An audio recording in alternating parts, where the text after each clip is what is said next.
Welcome back to my channel. आज तारीख है 25 अक्टूबर 2025। सैटरडे है, शाम का टाइम। ठीक है, आज बात करेंगे बिहार की प्रॉब्लम्स के बारे में। बिहार में चुनाव होने वाला है, बिहार की प्रॉब्लम्स के बारे में। हर चीज की बात हो चुकी है बिहार में कि वहाँ की पब्लिक आपकी जाति पर वोट देती है, पब्लिक फूहड़ है, पब्लिक गरीब है, पब्लिक जो है पलायन करने जाती है, दूसरे प्रदेशों में जाती है, वहां भी गंध मचाती है ना। पब्लिक अनपढ़ है, गंदे गाने गाते हैं भोजपुरी वाले, भोजपुरी इंडस्ट्री बहुत खराब है ना। और आपके तरह तरह की चीजें हो चुकी हैं बिहार के बारे में। तो अब बिहार का सॉल्यूशन क्या है?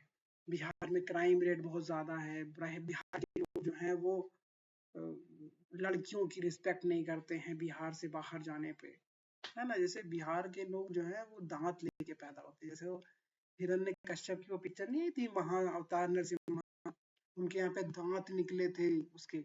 वैसे लोग हैं बिहार के लोग। इनको कोई चीज की तमीज नहीं है, ये लोग मजदूर होते हैं, ये लोग घरों में जाके पेंट का काम करते हैं, राजगीर बनते हैं। तरह तरह की बातें बिहार के जनता के बारे में अफवाह की तरह फैली हुई है, और वहाँ के लोगों के बारे में मीडिया ने फैला रखा है, या इन्फ्लुएंसर्स ने भी बना रखा है। आजकल आपके कॉमेडियंस जो होते हैं, स्टैंड अप कॉमेडियंस, उन्होंने भी यही उसका वो बना रखा है मेन मेन। ठीक है, मुझे थोड़ा सा इसमें से अलग डिफर करना है कि बिहार के लोग वैसे ही हैं जैसे आपके दिल्ली के लोग हैं। ठीक है, वैसे ही हैं जैसे उत्तर प्रदेश के लोग हैं, और वैसे ही हैं जैसे गुजरात, महाराष्ट्र, चेन्नई, तमिलनाडु, बंगलोर, कर्नाटक के जैसे लोग हैं। वैसे ही बिहार में भी लोग हैं। एक सर्टेन सेक्शन है जो पढ़ा लिखा है, एक सर्टेन सेक्शन है जो गरीब है। और कर्नाटक में भी बहुत गरीबी है। अगर बंगलोर को कर्नाटक से निकाल लिया जाए तो कर्नाटक का हाल जो है वो किसी अफ्रीका के किसी एक पिछड़े देश के हिसाब से हो जाएगा। अगर महाराष्ट्र में से मुंबई को निकाल लिया जाए और थोड़ा सा पुणे को भी निकाल लिया जाए तो उसका भी हाल एक गरीब भिखमंगे देश जैसा हो जाए। यही हाल, सही, यही लॉजिक उत्तर प्रदेश पे भी लागू होता है। तो ये कहना कि बिहार के लोग खराब हैं, बिहार की जनता खराब है, ये बहुत ही गलत चीज है। और सभी प्रदेशों में जातिवाद है, तो अगर बिहार में जातिवाद है तो क्या गलत हो? सभी देशों में फूहड़ गाने बजते हैं, नौटंकी आपकी उत्तर प्रदेश में भी होती है। नौटंकी आपकी भोजपुरी गानों का सबसे बड़ा कंज्यूमर अगर कोई प्रदेश है मुझे लगता है तो वो उत्तर प्रदेश है, क्योंकि 26 करोड़ लोग हैं यहाँ पे, है ना।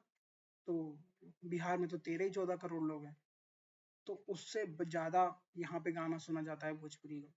ठीक है, फिर पढ़ाई में देखा जाए तो हो सकता है क्योंकि बहुत दिनों से पलायन चल रहा है बिहार में, तो पढ़ने लिखने वालों की जनसंख्या कम हो, वहाँ पे इंडस्ट्रीज कम है। हाँ, यहाँ पे अगर कहा जाए कि वहाँ पे इंडस्ट्रीज कम है, क्यों कम है, इसी पे अब ये पूरा टॉपिक चलेगा। और इस पे कंपैरिजन करेंगे कि एक देश है साउथ अमेरिका में, एल साल्वाडोर करके, उससे इसका कंपैरिजन लेंगे।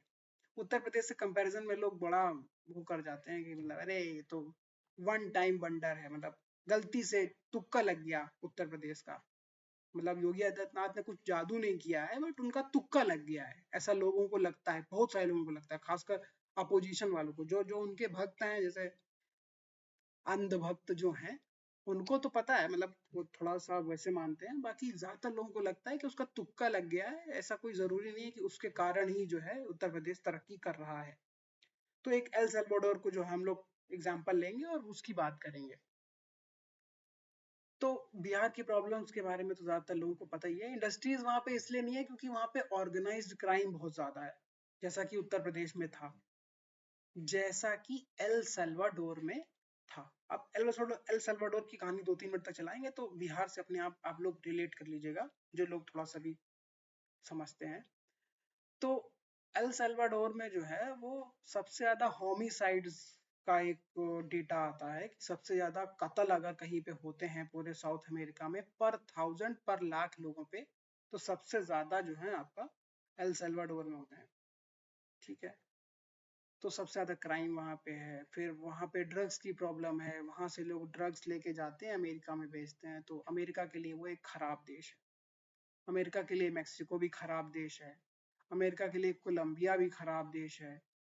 तो जो लोग वहाँ पे ड्रग बेचते हैं वो खराब है, जो ड्रग पी रहे हैं अमेरिका के लोग वो खराब नहीं है ना। तो अमेरिका का अलग ही है, लेकिन उस पर अलग बात करेंगे। लेकिन हम लोग सारा फोकस जो है एल सल्वाडोर पे है। तो अब एल सल्वाडोर जो है वो इस तरीके से जब क्राइम में डूबा हुआ था, तो एक आदमी आता है, उसका नाम है नायब बुकेले। ठीक है, ये वहीं का पैदाइश है उसकी, एल सल्वाडोर की। तो इसने जो है पढ़ाई करी, पढ़ाई में इसने पढ़ा साइकोलॉजी। जहाँ तक कोई सर्च कर लेना यार क्या पढ़ा ये नहीं पता, लेकिन ये है उसको ये पता था कि सारी चीजों की जड़ जो है वो क्राइम है। मतलब ऐसा उसकी बिलीव था, उसका कोर बिलीव जो है वो एकदम ये है कि अगर मैं क्राइम को खत्म कर दूंगा तो एल सल्वाडोर एक पीसफुल देश बन जाएगा और यहाँ पे तरक्की होने लगेगी। लोगों की सुविधा जो खराब हो रखी है वो इन क्रिमिनल्स के कारण खराब है।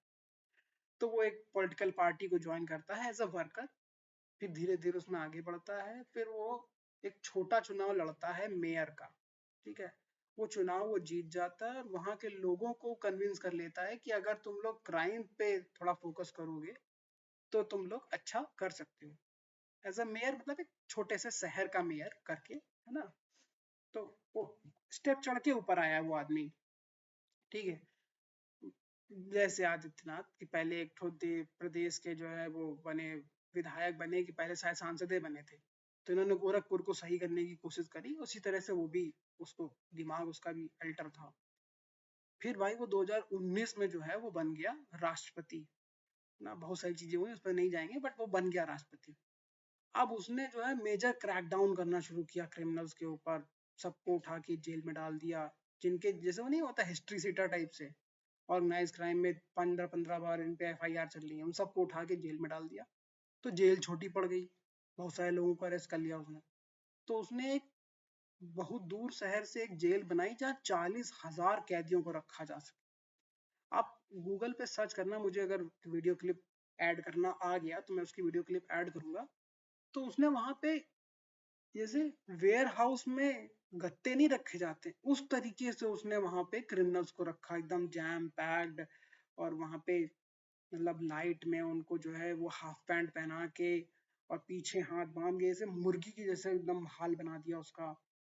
फिर ऐसे ही कर करके कई जो लोग अरेस्ट नहीं होना चाहते थे भाई, उनका फिर एनकाउंटर किया, जैसे आदित्यनाथ ने किया। तो उसी तरीके से करते करते इस समय ये हाल है नायब बुकेले का, कि उसकी country is the safest country in American continent.